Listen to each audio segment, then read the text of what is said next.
മുഖ്യമന്ത്രി C Joseph വിജയുടെ TVKക്ക് പിന്തുണ നൽകുന്ന പാർട്ടികളുടെ യോഗം ഇന്ന് ചേരും. ചെന്നൈയിൽ ഇന്ന് വൈകുന്നേരം 4 മണിക്കാണ് യോഗം നടക്കുക. സി ജോസഫ് വിജയുടെ അധ്യക്ഷതയിലാണ് യോഗം നടക്കുന്നത്.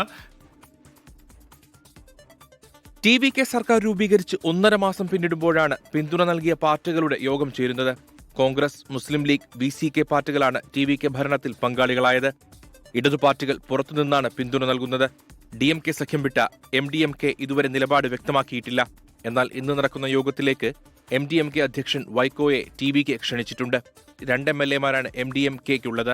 ഇന്നലെ TVK ജനറൽ സെക്രട്ടറി N. ആനന്ദും മന്ത്രി ആദവ് അർജുനയും സർക്കാരിനെ പിന്തുണയ്ക്കുന്ന പാർട്ടികളുടെ ഓഫീസുകളിലെത്തി യോഗത്തിനുള്ള ക്ഷണക്കത്ത് കൈമാറി. TVKയുടെ സഖ്യപ്രഖ്യാപനവും ഇന്നുണ്ടായേക്കുമെന്നാണ് സൂചന. അണ്ണാ DMKയിൽ നിന്ന് ഒടുവിൽ രാജിവെച്ച MR വിജയഭാസ്കർ വ്യാഴാഴ്ച TVKയിൽ ചേരുമെന്നാണ് സൂചന.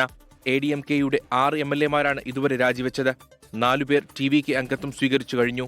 അണ്ണാ DMKയുടെ പല മുതിർന്ന നേതാക്കളും MLA-മാരും TVKയുമായി ചർച്ചകൾ നടത്തുന്നുണ്ടെന്നാണ് സൂചന.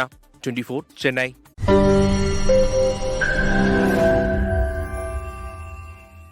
ലോകത്തെവിടെയായാലും ഏത് സമയത്തും 24 വാർത്തകളും ഓഗ്മെന്റഡ് റിയാലിറ്റി പാക്കേജുകളും എക്സ്പ്ലെയിനറുകളും വിശദമായി കാണാൻ ഞങ്ങളുടെ YouTube ചാനൽ നിങ്ങൾക്ക് സബ്സ്ക്രൈബ് ചെയ്യാം.